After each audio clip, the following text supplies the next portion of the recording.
Bugungi suhbatimizda ham Marg'ilon sayyidlari va ularning bir necha asrlik tarixi haqida ma'lumot berasiz. Assalomu alaykum.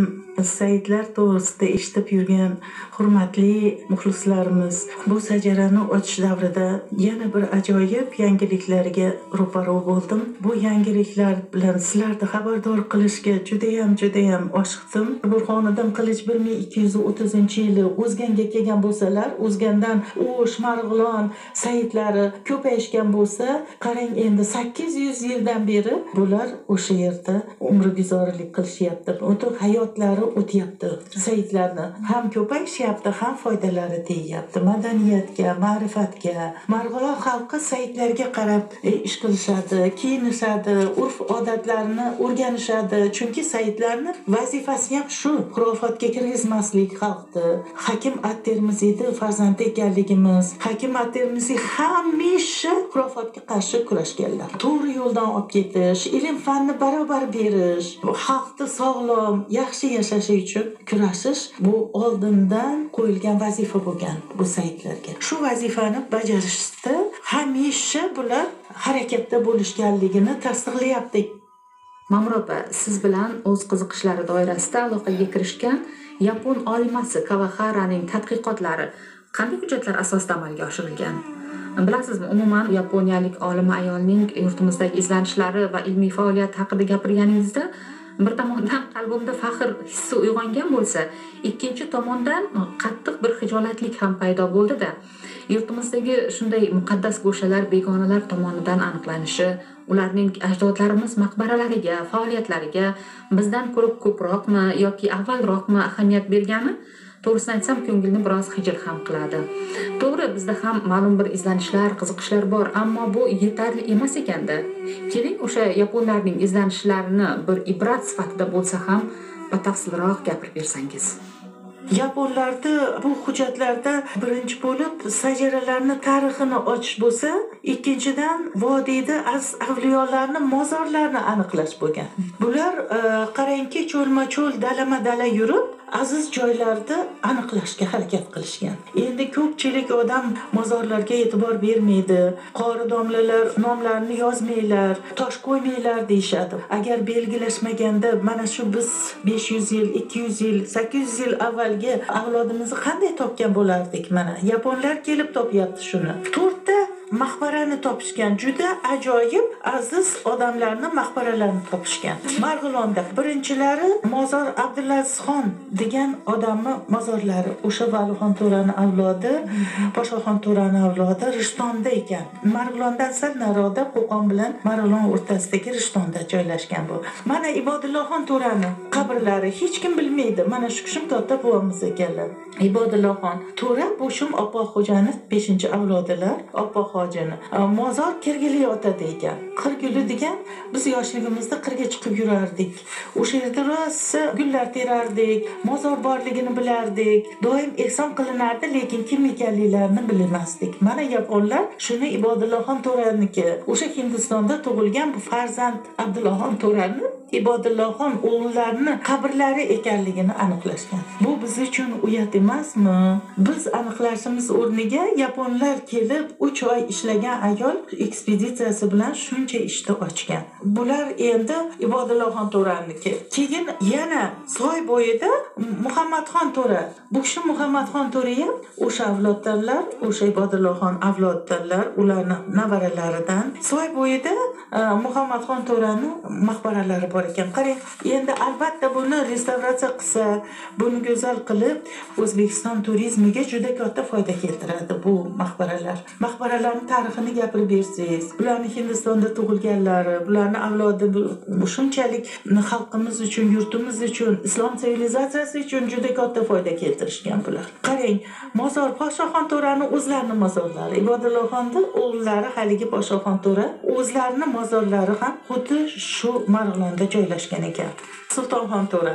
soy bo'yida mani opa dadamni mozorlari ekan. Opa dadamni mozorlari mana tayyor turibdi ekan mana. Biz qayerda ekan deb yurardik. Bilmaganmiz, qarang, shu opa dadamniki ekanligini. Bular dokumentlar ko'targandan keyin, xalq bularga dokument olib kelgandan keyin ma'lum bir mukofotlar olgan. Bu albatta bu hujjatlardir. Bu hujjatlar tarixi asosida yaponlar ochibdi. Otam tomonidan men 3-avlod bo'lib chiqyapman. Onam tomonidan 5-avlod Ibodullaxon To'raga. Hindistonda tug'ilgan oboq dadamizga men onam tomonidan 5-avlod, otam tomonidan 3-avlod bo'lib chiqyapman. Ular aka-uka bo'lishgan, aka-ukani farzandlari bo'lishgan. Abdullaxon To'ra, mana shu Ibodullaxon To'rani otalari Hindistonga borgan, o'sha Avrangzebni qizini davolagan odam Abdullaxon To'rani Marg'ilonda o'rtasida mozorlari bor ekan. Buni ham ko'p odam bilmaydi. Xuddi shunday o'zida nevaralari Valixon To'ra, Shohimardonga yo'l ochgan Valixon To'rani ham maqbaralari shu yerda ekan mana. Agar bu maqbaralarni belgilab qo'yishmasa, qayerdan bilardik? Men doim yoshlarga aytaman, "Hoy, maqbaralarni belgilab, nomlarini vaqtida yozinglar, unutib qo'yasizlar." Doim borsam, harakat qilaman bolalarimizni maqbaralarni ko'tartirishga. Birinchi boshlagan ishimiz ham shu edi, kitob yozishdan avval. Maqbaralarni ko'tarish edi. Qizim Saidaxon bilan borib 8 ta maqbarani ko'tartirib, nomlarini yozdirib, 3 ta qabristonga borib, ehson qilib, shuna boshlaganman kitob yozishni, o'zi boshlaganimda. Valixon To'ra bilan opoq dadalari Ulug' Hazrat bobo deb aytashar ekan, o'zlarini o'tlari Abdullaxon To'ra bo'lgan. Bizning ota-bobolarimiz, momo buvalarimizning juda go'zal urf-odatlari, qadriyatlari bor azaldan, ya'ni o'z sulolasi o'tmishi, ajdodlari haqida farzandlariga, nabiralariga imkon boricha bilganlarini gapirib berishadi. Siz ham bolalik va yoshlik chog'larida ular haqida eshitgan bo'lsangiz kerak. Nimalar haqida ko'proq gapirilardi o'sha paytlarda? Xo'jani yana 2 ta farzandlari to'g'risida, Oyxo'ja, Kunxo'ja to'g'rilarida men yoshligimda eshitgan edim. Bular bizni opa-dodalarimiz bilan birga Qashqarda katta magazinlarda, katta bozorlarda ochishganda, mana shu Kunxo'ja bilan Oyxo'ja bosh bo'lishgan o'sha yerda. Oyxo'ja degan, Kunxo'ja degan qarindoshimiz borligi, o'sha yerda hoji, Kunxoji, Oyxoji ekan. Mahdudiy Azam avlodi, Opaxo'jani avlodi ekanligi to'g'risida bolalarimiz ko'p gapirishardi. Opa dadamiz vafotlarini ham sababi Qashqarda magazinlar yonib ketib, bozorlar yonib ketganini shu Oyxo'ja xabar qilganlar. Shundan keyin yuraklari yomon bo'lib, 51 yoshda Muhammad Shohishonda vafotlari ham shunga sabab bo'lgan deb o'ylayman. Chunki o'sha yillari Qashqarda juda to'palang bo'lib, katta to'palanglar bo'lib, shu katta mol-mulklari yonib ketgan o'sha yerda. 1913-yil juda talofatli yil bo'lgan. Mani Azizxon dadamni ota-onalari ham o'sha yili vafot etishgan. Shum otalarini ham magazinlari, bozorlari Qashqarda bo'lgan. Shum amaki Muhammad Shohga amaki bo'lganlar, amaki bilan jiyanni magazinlari hammalari yonib ketgan o'sha yerda. Menimcha shu ham sabab bo'lgan bularni vafotiga deb o'ylayman. Mamruba, tarix baribir o'z egasi bilan go'zal va mukammal.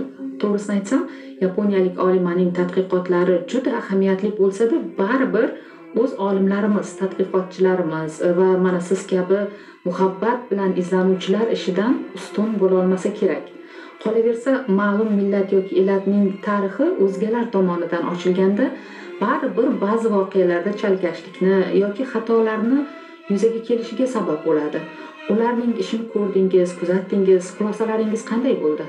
Endi bu albatta yaponlar izlanish davomida bizni chuqur mentalitetimizni bilmagan holda xatoliklarga yo'l qo'yishgan. Birlarini navaralarini o'g'illari deyishgan, birlarini o'g'illarini navara deyishgan. Shu tarjima ham noto'g'ri bo'lgan. Ko'p joyda shularni men ko'p narsani e'tiborga oldim.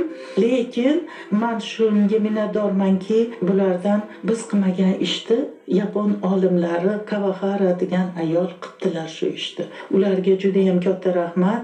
Albatta Marg'ilonda yordam bergan Valixon To'ra avlodi, Rustamovlar avlodi va Abdullahatov degan tarixchi olim ularga yordam berganlar. Hammalariga kattadan katta rahmat aytaman. Chunki bu tarixni ko'tarish uchun menda hali 3-4 yil vaqtim ketar edi. Men bo'lsa yoshim bir joyga borib qolyapti. Shuning uchun men xalqimizga ko'pincha aytaman, shoshinglar, Muhammad sallallohu aytganlaridek kasallik kelmasdan, qilmasdan, qariligimizdan hamma ishimizni bajarishimiz kerak. Mamur opa, haqiqatdan ham juda to'g'ri va ibratli fikrlarni bayon qildingiz. Yurtimizning har soha va yo'nalishda ildizi juda chuqur. Faqat uni o'rganish, tadqiq etish va kelajakka tatbiq etish zarurati turibdi oldimizda. Bu ishda eng avvalo sizga ham kuch-quvvat, uzoq umr tilayman. Qolaversa, bugungi kun yoshlari ham har sohada ilgarilab borishmoqda. Ular orasida tariximizga muhabbat bilan qiziquvchilar ham bor inshaalloh. Umid qilamizki, tarix o'z sahifalarini kelajak avlodlar oldida hech qachon yopmaydi va barchamiz uchun muhim ma'lumotlar qo'limizga vaqti soati bilan albatta yetib kelaveradi.